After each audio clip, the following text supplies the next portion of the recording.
Dios les bendiga, hermanos y amigos. Estamos listos para continuar con nuestra serie David el ungido, el escogido, el llamado, el hombre que Dios seleccionó para usarlo en su reino, para ser el rey de Israel. Gloria a Dios. Este es el último mensaje y le vamos a titular El testamento del ungido. Gloria al Señor. Al final estaremos orando por las peticiones. Padre, te damos gracias por tu amor, tu misericordia y tu bondad. Venimos a ti con un corazón contrito y humillado, reconociendo que durante toda esta serie de enseñanzas tú nos has ministrado y nos has ido hablando a nuestras vidas. Danos oído para oír y corazón para retener. Te lo pedimos en el precioso y dulce nombre de nuestro Señor y Salvador Jesucristo. Amén. Amén. Gloria a Dios. El testamento del ungido. En Primera de Reyes, capítulo 2, versículo 1 y 2, dice: llegaron los días en que David había de morir, y ordenó a Salomón su hijo, diciendo: yo sigo el camino de todos en la tierra. Esfuérzate y sé hombre. Qué importante es reconocer y entender cuando nuestro fin, el tiempo de nuestro fin, se acerca. Y tenemos que ser conscientes de que todo ser humano, tarde que temprano, la muerte va a tocar a la puerta. Que un día tendremos que partir de este mundo. Sabemos para dónde vamos los que tenemos a Cristo en nuestro corazón, los que hemos recibido la salvación. Jesús dijo en Juan 14, 1 y 2, dice: en la casa de mi Padre muchas moradas hay. Voy a preparar lugar para vosotros, para que donde yo esté, vosotros también estéis. Entonces, Jesús fue a preparar un lugar especial para cada uno de nosotros. Y el camino es Él. Gloria al Señor. Los ungidos, los escogidos, los llamados, los seleccionados también llegarán viejos y morirán. David el ungido, ante la inminencia de su muerte, le expresó a Salomón un testamento verbal. Qué importante dejar un testamento escrito. Hoy en día, cuando no hay un testamento escrito y hay propiedades de por medio, o hay herencia, o hay dineros, se puede hacer un pleito. Pero cuando hay un testamento, está sellado, certificado por un notario de que ese testamento es legítimo y que es legal, y que a la persona que se le dejó el testamento es beneficiaria. Mientras no, puede haber muchos malos entendidos, pleitos y contiendas que acontecen en muchas familias. Pero vemos aquí que a su muerte le expresó a Salomón un testamento verbal sobre su relación con Dios. Dios le había dicho a David que Salomón iba a ser el que le iba a construir el templo. Su trato para con Joab y Simeí, hombres malos y perversos, le da instrucciones y le especifica cómo debe de tratar a Joab y a Simeí, hombres que en un tiempo le dieron la espalda a David o lo traicionaron. Su actuar fue de maldad y de perversidad. Y a la familia de Barzillai Galadita, los cuales le ayudaron cuando éste huía de Absalón y pidió para ellos misericordia. También le especifica a la familia de Barzillai cómo lo ayudaron, cómo tuvieron compasión y misericordia. No juzgaron a David porque salió huyendo en vez de hacerle frente y matar a su propio hijo. Con esta exposición nos estamos acercando al final de la vida de David el ungido. Estamos por abrir la puerta final de su existencia terrenal, por escuchar sus últimas palabras y por analizar y escuchar sus últimas palabras, la voluntad testamentaria. ¿Qué es la voluntad? Muchas veces cuando un ser amado muere, nos preguntamos, ¿esa era la voluntad de él? Pero a veces no nos importa la voluntad del ser querido, del ser amado, cuando nosotros tenemos egoísmo, tenemos orgullo, tenemos envidia, tenemos avaricia. Y te puedo platicar testimonios y ejemplos de personas que he conocido que han pasado por situaciones tristes, dolorosas y más dolorosas cuando hay un caos, un pleito por causa de bienes. Esta es una de las escenas más tristes porque la muerte del ungido nos hace llorar a todos. Siempre que un ser que es amado, que es apreciado, que es querido, que dejó mucho, que dio mucho, se extraña y se va a extrañar y se duele porque ya no se va a tener a ese ser amado. Y todos aquellos que amamos a alguien en un momento de la partida nos causa dolor. Número 1, la persona de Salomón. En el capítulo 2, verso 2, dice: yo sigo el camino de todos en la tierra, esfuérzate y sé hombre. David le dice a su hijo Salomón: yo voy por el camino que todos los mortales vamos, todos vamos a llegar, nacemos y morimos, hay una ley y esa ley no se puede esquivar. Y le dice a su hijo: yo sigo el camino de todos los mortales, esfuérzate y sé hombre. Dos consejos que le da. Primero, esfuérzate, échale ganas, tienes que ser valiente, pero compórtate como un hombre. Ten los pantalones bien puestos. Sé un hombre en todo el sentido de la palabra. No un hombre macho, no un hombre abusador, no. Un hombre que es honesto, que es íntegro. La palabra hombre a la que se refiere David habla de valentía, habla de integridad, habla de justicia, habla de rectitud, habla de transparencia. Ser un hombre en el sentido de la palabra es que tenemos que ser lo que somos, porque cualquiera es macho, cualquiera se dice ser hombre, nomás porque es del sexo masculino. Pero David no le estaba diciendo a David que sea del sexo, no, él sabía que era su hijo, pero que se comportara como un hombre de verdad. Hay un dicho popular que dice: o somos hombre o somos payasos. Y hay muchos payasos allá afuera, gloria al Señor. El ungido sabía que la muerte era una experiencia ineludible y que aún los ungidos tienen que morir. Pensar en la muerte es un problema si dejamos que el miedo se apodere de nosotros. La muerte es algo, una cita que no podemos esquivar y no debemos de tener miedo. Tenemos que arreglar nuestras cuentas con el Señor, arreglar nuestras cuentas.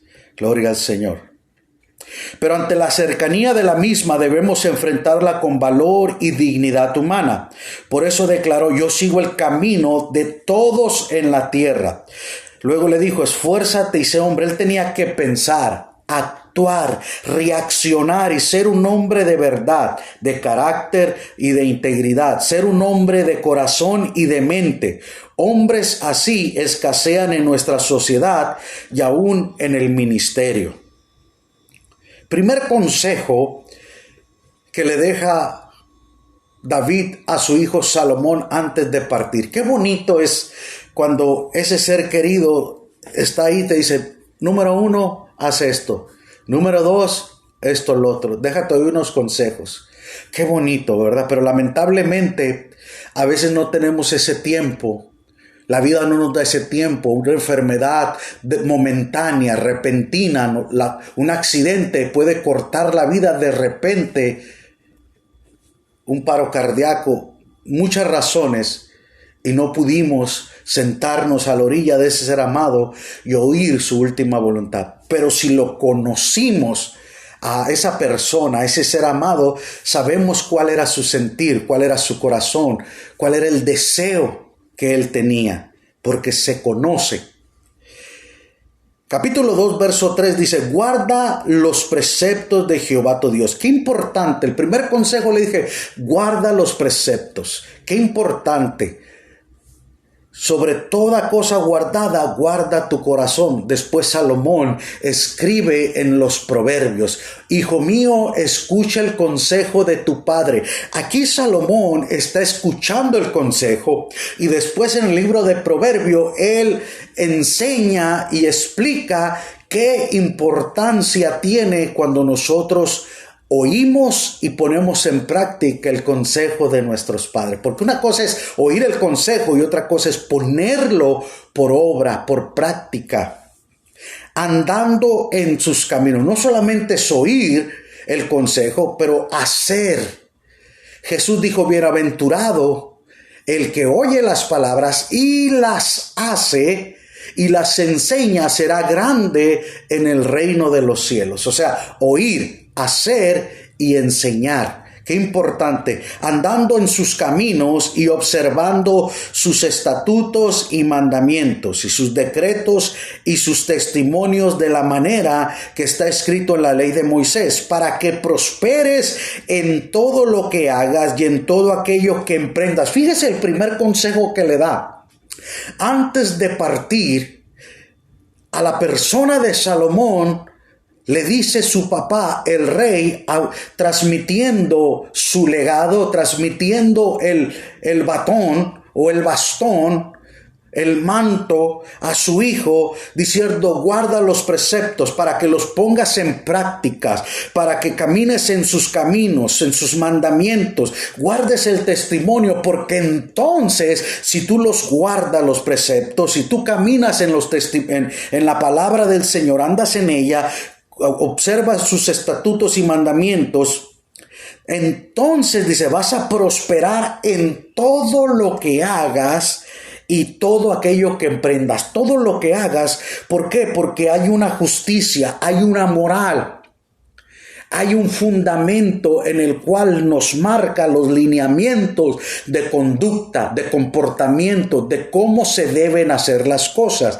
No se deben hacer las cosas atropellando a otros, pisoteando a otros, para que escalar y llegar a una posición, a un puesto, si no se hicieron de la manera correcta, con tiempo, con perseverancia, con paciencia, con esfuerzo y con dedicación.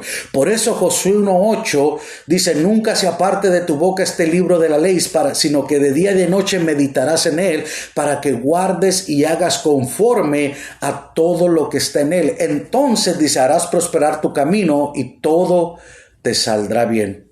Josué 1:9. Entonces aquí le da el primer consejo: guarda los mandamientos, guarda los estatutos, guarda sus testimonios, camina en ellos, vive en ellos, obedécelos, y entonces vas a prosperar en tu caminar. Vas a prosperar en todo aquello que tú haces. Todo lo que toca va a ser bendecido, y todo lo que tú emprendas va a ser prosperado. El respaldo, la aprobación, la señal de que está Dios contigo es cuando nosotros ponemos en práctica los mandamientos del Señor. David quería que su hijo Salomón fuera un hombre del libro de la ley. El Pentateuco, los primeros 5 libros del Antiguo Testamento, Génesis, Éxodo, Levítico, Número, Deuteronomio, nos enseña. Él sabía que apartado de este libro no podía reinar. Uno de los presidentes antiguos de Estados Unidos dijo: no se puede gobernar un país sin las Escrituras, sin la Biblia. Acciones y decisiones. Necesitamos ser un alumno del cielo y un discípulo de Dios. Segundo consejo, en el verso 4: para que confirme Jehová la palabra que me habló, diciendo: si tus hijos guardaran mi camino, andando delante de mí con verdad y de todo su corazón y de toda su alma, jamás, dice, faltará en ti varón en el trono de Israel. Ahora fíjese bien.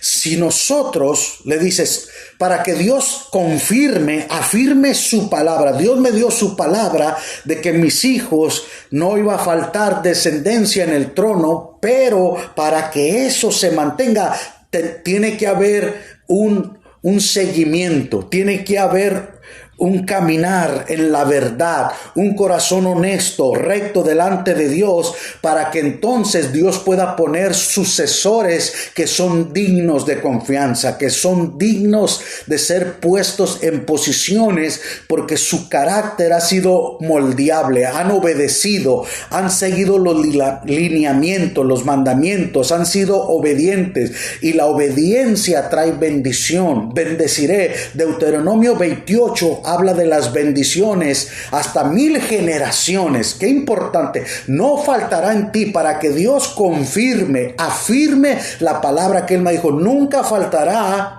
descendencia tuya en el trono, siempre y cuando hay una condición de que si nosotros caminamos en obediencia, si somos fieles a Dios, siempre habrá bendición.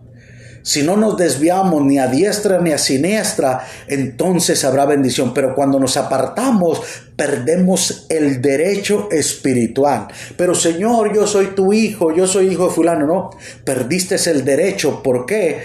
Porque te desviaste del camino. Te desviaste y te torciste en el camino.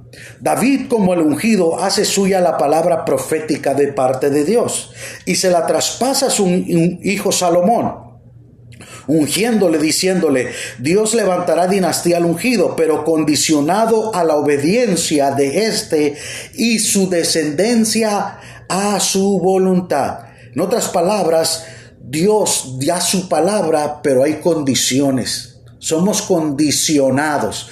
La bendición de Dios te la da, pero esa bendición, como vino, se puede ir porque nosotros desobedecemos. Un ejemplo: Dios ungió a Sansón. Sansón era un hombre común y corriente, pero cuando venía el Espíritu de Dios sobre su vida, tenía una fuerza sobrenatural, que las puertas de la ciudad las podía cargar en sus espaldas. Una fortaleza increíble. Mas sin embargo, él se fue desviando poco a poco, a tal grado que Dios se apartó de él. Y cuando él quiso, perdió sus fuerzas. Perdió los ojos, le cortaron la cabellera y lo encadenaron como un buey, como un animal, como un asno, hasta que se arrepintió y Dios le volvió la fuerza. El ungido debe saber y recordar lo que Dios le ha hablado para él y sus hijos, y tomando esa palabra, bendecir sus generaciones siguientes. Es como yo, mis hijos van a ser bendecidos, son bendecidos mientras caminen en el camino del Señor. Si ellos se apartan, se perdió la bendición. Pero ellos son obedientes y fieles a Dios, la bendición va a seguir a sus hijos. Y si sus hijos son fieles, va a seguir a sus hijos. Y así va de generación en generación las bendiciones. Pero la maldición sigue también de generación a generación. Cuando una familia hace lo malo, le pasa la maldición a la siguiente familia. Y si esa familia sigue haciendo lo malo, va de generación a generación. Por eso, cuando Jesucristo vino, Cristo en el libro de Gálatas dice que Dios nos redimió de la maldición de la ley. La ley puso una maldición sobre la humanidad, pero cuando Cristo vino, Cristo rompió la maldición y nos hizo libre, y ahora vino la bendición de Dios, y esa bendición puede avanzar hasta las siguientes generaciones si obedecemos y le somos fieles al Señor. Número 2, la persona de Salomón. Yo sigo el camino de todos los mortales, ahora esfuérzate y sé hombre. Y le da el consejo: aguarda, atesora, cuida, vive, camina, obedece la palabra, los testimonios de Jehová, para que todo lo que hagas prospere y todo lo que emprendas tengas éxito y victoria. Segundo, la persona de Joab.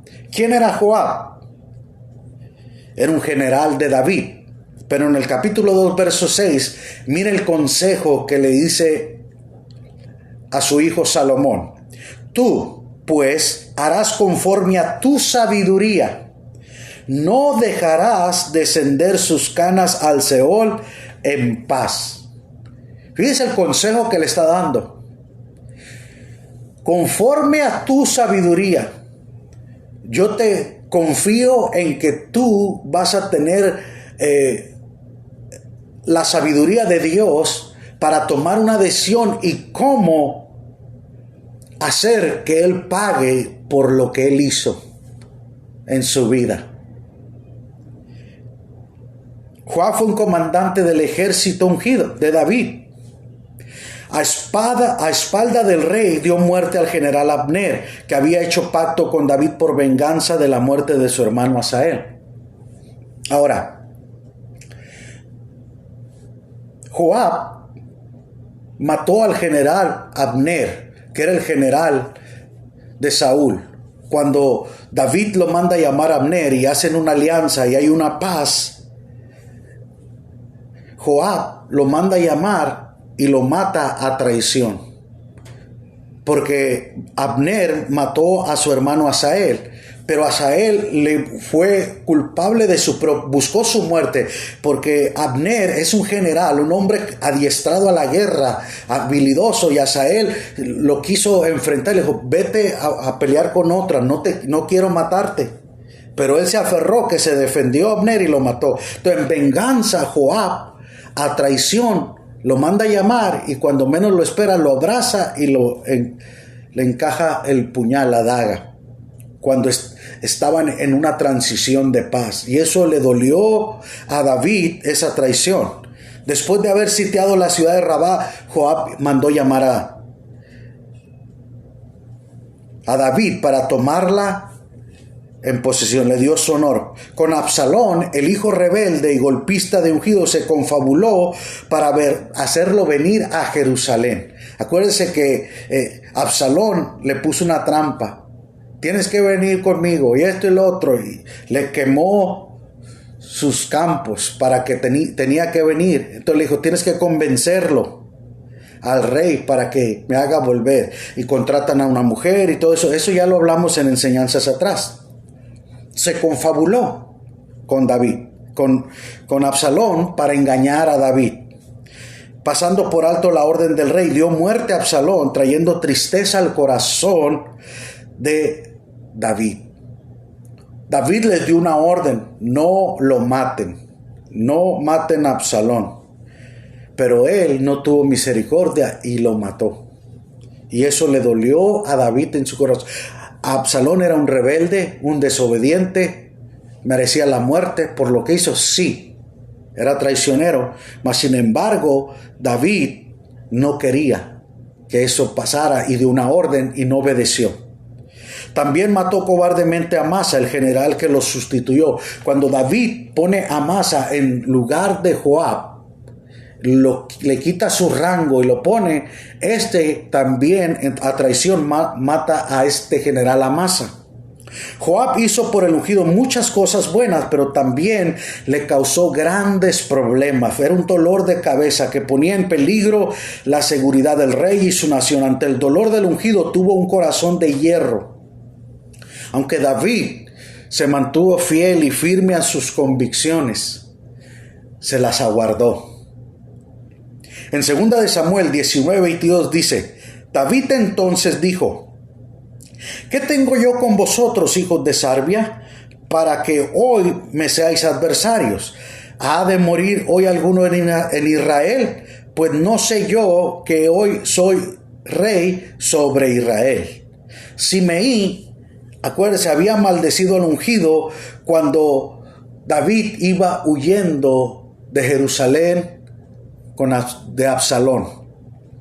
Se le acercó y lo maldijo y todo eso. Abisai, hermano de Joab, pensó en matarlo por haber maldecido al rey. Su siervo dijo a Abisai, Señor, déjame que mate a ese hombre. ¿Qué se cree ese tipo para faltarle el respeto al rey, al ungido de Jehová? Pero David dijo, déjalo. Abisai como Joab son clasificados como adversarios del ungido. En el griego la palabra adversario significa Satanás. Ese era el aspecto para el ungido, eran adversarios, eran satanáses. Porque muchas veces se opusieron al plan y al propósito que Dios tenía con Dios tiene un plan y a veces Dios permite que circunstancias adversas golpeen a nuestra vida, pero aún así tenemos que tener la sensibilidad que Dios tiene el control. Pero a veces las personas que están a nuestro alrededor no entienden el plan y el propósito de Dios y se oponen y meten la cuchara y entorpecen el proceder de Dios. Estorban la voluntad de Dios y Dios trae juicio y castigo a su tiempo.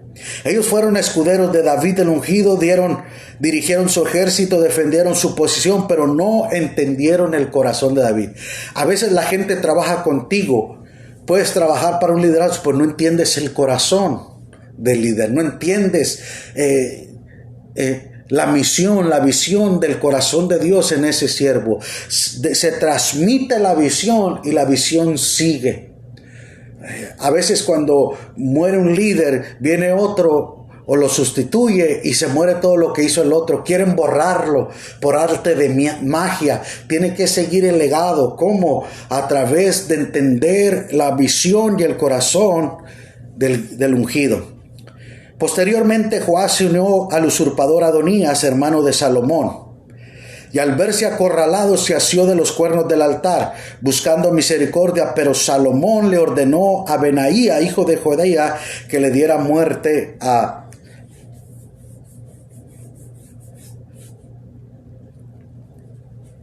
Qué tremendo, ¿verdad? Cómo tarde que temprano la justicia de Dios llega. Vemos que el Señor le dice aquí, al verse descubierto, huyó al tabernáculo de Jehová y se asió de los cuernos del altar. Los cuernos del altar, aleluya, al asirse podía alcanzar misericordia como hizo su hermano.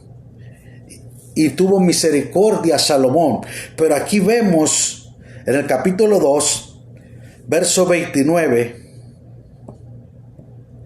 al 34, que como dice, se le avisó a Salomón que Joab había huido al tabernáculo de Jehová y que estaba junto al altar. Entonces envió Salomón a Benaía, hijo de Joiada, con esta orden: ve y arremete contra él. Entró Benaía al tabernáculo de Jehová y le dijo: el rey ha dicho que salgas. No, sino que aquí moriré, respondió él. Benaía volvió con esta respuesta al rey y le dijo: así me respondió Joab. El rey le dijo: haz como él ha dicho, mátalo y entiérralo y aparta de mí y de la casa de mi padre la sangre que Joab ha derramado injustamente. ¿Cuál era la razón por qué Joab tenía que morir? David dijo: yo no te voy a matar, pero ya estás en la lista negra, estás seleccionado por causa de que derramaste sangre injusta. En las guerras es otra historia, pero él mató a Abner, a los demás generales y a su hijo Absalón injustamente. Era sangre inocente que él no tenía que derramar. Y por eso, entonces dice: ok, quiere morir ahí, le dice Salomón a Benaía, pues mátalo y entiérralo y limpia la sangre que él ha derramado injustamente. Jehová hará caer su sangre sobre su cabeza, porque él ha dado muerte a 2 hombres más justos y mejores que él, a los cuales mató a espada sin que mi padre David supiera nada. O sea, a escondidas, a traición. 2 generales justos, íntegros, fieles, leales. Y Abner, y dice: ¿a quién era? Abner, hijo de Ner, general del ejército de Israel, y Amasa, hijo de Jeter, general del ejército de Judá. Así pues, la sangre de ellos recaerá sobre la cabeza de Joab y sobre la cabeza de sus descendientes para siempre. Pero sobre David y sobre su descendencia, sobre su casa y sobre su trono, habrá paz perpetua de parte de Jehová. Entonces Benaía, hijo de Joiada, subió, arremetió contra él y lo mató, y fue sepultado en su casa del desierto. El ajusticiador Benaía fue promovido a la vacante dejada por Joab. Ahora Benaía era un general. Fue obediente a un traidor, a un hombre que derramó sangre inocente. Escuche bien, cuando nosotros pisoteamos a los inocentes, cuando nosotros nos levantamos en contra de los inocentes que no se pueden defender, hay un Dios en los cielos que defiende al justo, que defiende al inocente y al huérfano y a la viuda. Dios, tarde que temprano, la justicia divina va a caer. Aunque a veces decimos, no, pero parece que Dios no hace justicia. No. Dios es lento para la ira y grande en misericordia. Joab fue un líder que solo se interesaba a sí mismo. Fue un líder egoísta, que él buscaba su propio crecimiento, desarrollo, su propia fama. Él quería ser, ¿me entiende? No hacer la voluntad. Una cosa es ser y otra cosa es hacer. Gloria a Dios. Fue fiel a un visionario, al hombre de David, pero no a la continuidad de la visión en la persona de Salomón. Menospreció a Salomón. Número 3, la persona de Simeí. La persona de Salomón. Yo voy para todos, sé hombre. Segundo, la persona de Joab, el traidor, el que derramó sangre inocente. Y tercero, la persona de Simeí. En el capítulo 2, verso 9 dice, pues ahora no lo absolverás, pues hombre sabio eres, y sabes cómo debes hacer con él, y harás descender sus canas con sangre al Seol. Simeí, hijo de Gera, de la casa de Saúl, en Beurim, maldijo y arrojó piedras sobre el ungido cuando éste huyó de Absalón. Fíjese bien, le da instrucciones a Salomón su hijo. Sé hombre, sigue los mandamientos, guárdalos, atesores, ponlos por obra, para que lo que hagas prosperes en tu camino y todo lo que emprendas tengas éxito. Ahora le dice, de Joab, que Dios te dé sabiduría y pague por lo que él hizo. Segundo le dice aquí, en la persona de Simeí, dice, tú sabes lo que él me hizo y no permitas que él descienda con sus canas sin sangre al Seol. Entonces tenía que pagar. Porque David iba huyendo, porque David no quería que personas inocentes murieran cuando su hijo Absalón se levantó en contra de él. David tenía un ejército más capacitado, más preparado, más fuerte. Los podía acabar en un segundo, pero eran personas de su misma nación. Eran sus hermanos. Y dijo, yo no voy a matar a mis compatriotas. Prefiero huir. Y que él se quede con el reinado. Que él se quede con la silla presidencial. Que él se quede con el puesto y la corona. Y cuando David iba huyendo, Simeí se burló, le tiró piedras, lo maldijo. Pero Abisai, hijo de Sarbia, estuvo dispuesto a quitarle la vida, pero David tuvo misericordia en ese momento. Cuando David regresó a su capital, Jerusalén, Simeí fue uno de los que con los hombres de Judá vino a recibirlo. Fíjese bien, primero lo maldice, le tira piedras, pero ahora cuando Dios pone orden, cuando Dios hace justicia a David, y lo restituye a su posición, ahora viene con los demás hombres para decir, estamos contigo, pero primero lo maldice y le tira piedras. Como son arribistas, ¿verdad? De esas personas que cuando estás en el poder están contigo, cuando tienes posición son tus amigos, ya no lo tienes, se olvidan de ti, ya ni te conocen. Una vez más Abisai le quiso dar muerte, pero el ungido le mostró misericordia y no lo trató como se merecía. David decía, ya hay muchos muertos, ¿para qué vamos a matar más? Simeí estaba en la visión, pero no con la visión del ungido.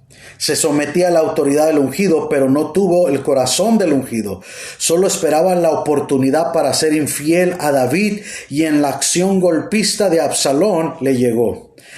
Esta clase de personas solo esperan un momento de debilidad, de flaqueza, de derrota para atacar verbalmente el carácter del ungido. Siempre los Abisai son personas que andan buscando un momento de flaqueza, de debilidad para echarte encima. ¿Qué hizo Salomón con Simeí?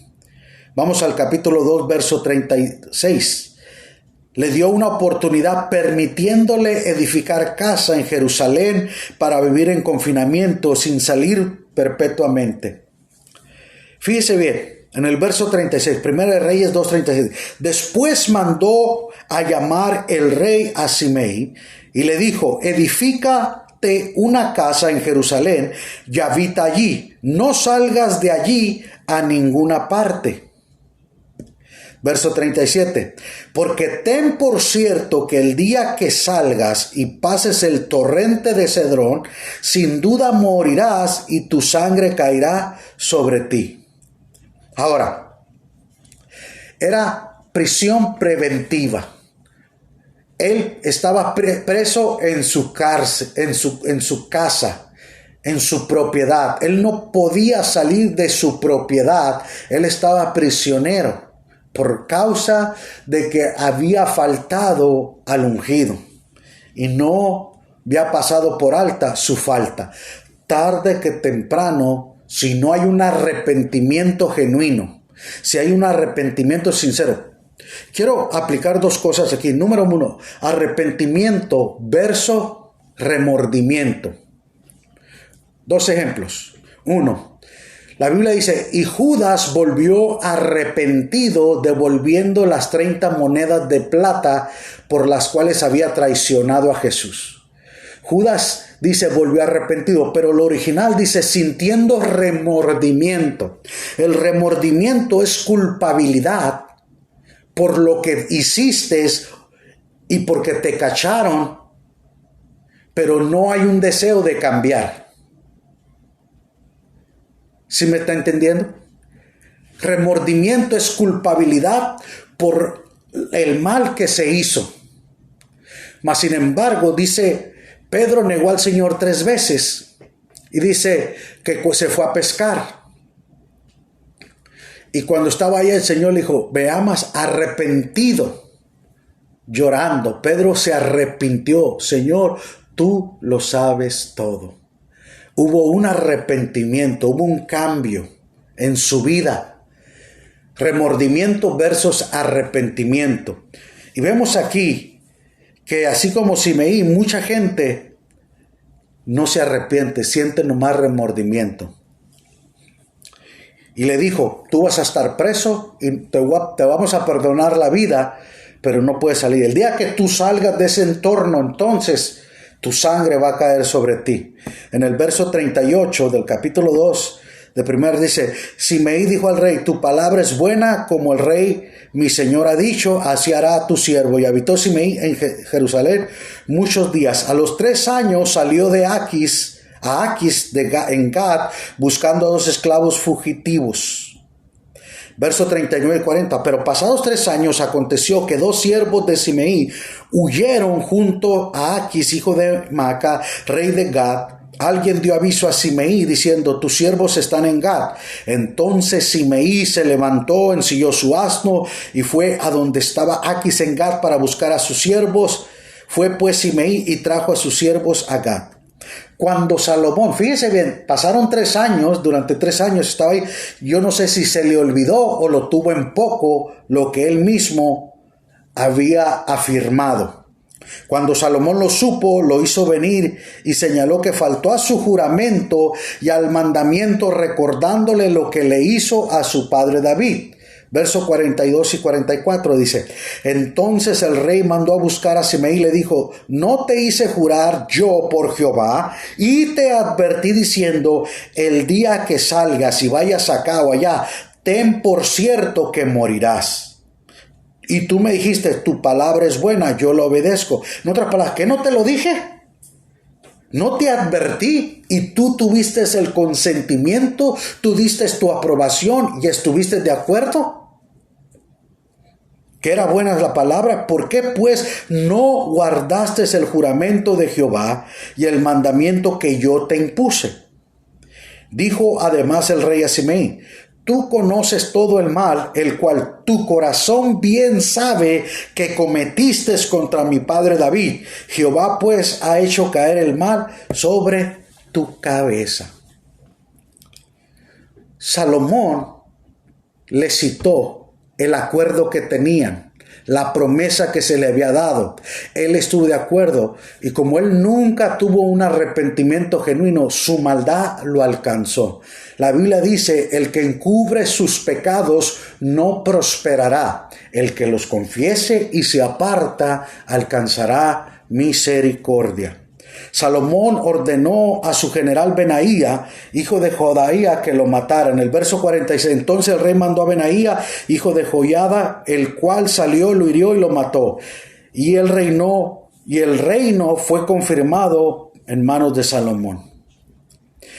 Todo ministerio o posición de alguien llamado o separado por Dios tiene que ser confirmado en su tiempo. Escuche bien. Muchas veces las personas empiezan bien. Las personas empiezan y se miran, no, si puede, si tiene el talento, si tiene la habilidad. Pero el tiempo va a probar. Pablo a los Corintios dice: nuestras obras van a ser probadas por fuego. Y toda obra que sea, la hojarasca se quema. Toda obra que sea pasada por fuego y se queme, no es aprobada, pero la que es probada, es purificada, entonces pasa la aprobación. El ministerio, las posiciones, todo tarde vamos a ser procesados y probados la circunstancia. El ministerio va a ser probado con el tiempo. No es porque hable bonito, dirija bonito, se mire bonito, no. El tiempo te va a dar la aprobación si eres o no el hombre o la mujer de Dios. Con la muerte de Joab y Simeí, el nuevo monarca demostró su posición de autoridad. Fíjese bien, Salomón no fue vengativo. David le dijo: tú sabes lo que ellos han hecho, y que Dios te dé sabiduría. Entonces, la importancia de la sabiduría. Gloria al Señor. Más adelante vamos a hablar. Este es el último tema del ungido, David. Para concluir, número 1, el ungido aconsejó a su sucesor a obedecer la palabra escrita de Dios y a creer la palabra profética de Dios. David le dio el último consejo a su hijo: guarda la palabra, obedece la palabra, crea la palabra, entonces las bendiciones van a seguirte a tu vida. Segundo, David el ungido pidió a Salomón que ajusticiara a Joab, aunque fuera anciano, porque le causó muchos problemas y también se los causaría a él. David le dijo: yo le di una promesa de que yo no le iba a quitar la vida, pero tú sí, tú encárgate de él, que Dios te dé sabiduría y que lo hagas pagar por todo lo mal, porque si no lo haces, él te va a causar problemas a ti también, como me los causó a mí. Y número 3, el ungido solicitó de Salomón que aplicara su justicia al maldecidor Simeí, por lo que le hizo, y que lo hiciera con sabiduría. Entonces vemos aquí los 3 puntos para recordar: caminar en la palabra, obedecer la palabra, vivir la palabra, para que entonces prosperemos, tengamos bendición en nuestra vida, ser justos, aplicar la justicia a los que nos causaron mal, que Dios haga justicia en ellos. Gloria al Señor. Vamos a orar en esta hora. Padre, te adoramos. Te bendecimos y te glorificamos. Venimos a ti con un corazón contrito y humillado. Tú nos has ayudado durante toda esta serie, Señor, de David el ungido, para esta conclusión, el testamento del ungido, cómo dio testamento, Señor. Y en esta hora queremos orar por cada petición, por cada aleluya, Señor, en el nombre de Jesús. Señor, esta variante que está tocando a muchas personas, hemos visto, Señor, jóvenes, niños, Señor, personas, Señor, aleluya, que ya habían recibido este virus y la habían pasado sin ningún contratiempo, pero que ahora fue casi letal para algunos y para otros sí. Padre, en el nombre de Jesús, Señor, te damos a ti la gloria, la honra y la alabanza. Oramos, Señor, por todos aquellos que están luchando con el COVID, Señor. Oramos, Señor, por protección, para que tú guardes y protejas nuestras vidas, Señor.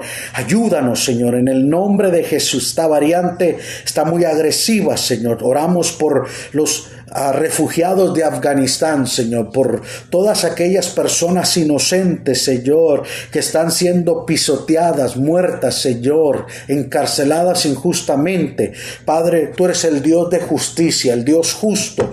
Te pedimos, Señor, en el nombre de Jesús. Padre, oramos por los doctores y las enfermeras que están saturados de trabajo, que están, Señor, ya quemados de tanto trabajar, de tanto esfuerzo, tanta dedicación, Señor, de acumulación de horarios, de tiempo, Señor, están renunciando. Dales fuerzas, dale vitalidad, Señor, en el nombre de Jesús. Oramos por Víctor Velázquez, enfermo de COVID. Toca su cuerpo, desde la cabeza hasta la planta de los pies, Señor. La saturación en su cuerpo, auméntala en el nombre de Jesús, Señor. Asciende su oxigenación, Padre, limpia sus pulmones para gloria y honra de tu nombre. Padre, oramos por Rosario, Señor, por Julieta, Señor, oramos por Esperanza, por Silvia, Señor, trae fortaleza, trae sanidad en el nombre de Jesús. Padre, en el nombre de Jesús, envía tu palabra de sanidad, Señor, en el nombre de Jesús, Señor. Para ti no hay distancia, para ti no hay barrera, Señor. Oramos por tu iglesia alrededor del mundo, oramos por los pastores, los evangelistas, los creyentes en Afganistán, en toda esa región, Señor, en esas regiones, Señor. Cuídalos, protégelos, Señor, en el nombre poderoso de Cristo Jesús. Padre, te adoramos, te bendecimos y te glorificamos. Venimos a ti confiando, creyendo que tú obrarás milagros y maravillas, Señor. Aleluya. Guarda nuestras familias, guarda nuestros hogares, guarda tu iglesia en todas partes del mundo, Señor, desde la Patagonia, Señor, hasta la China comunista, Señor, desde Australia, Señor, hasta la Rusia, Señor, aleluya, hasta el África, cualquier rincón del mundo, Señor. Guarda tu remanente, porque en todo lugar tienes un remanente fiel, Señor. Cuídalos y protégenos y ayúdanos a seguir llevando esta palabra, que es viva, que es eficaz, que es más cortante que toda espada de dos filos, trae salvación y sanidad. Te lo pedimos en el nombre de Cristo Jesús. Amén. Dios me los bendiga, Dios me los guarde. Nos vemos el domingo con la ayuda de Dios. Bendiciones.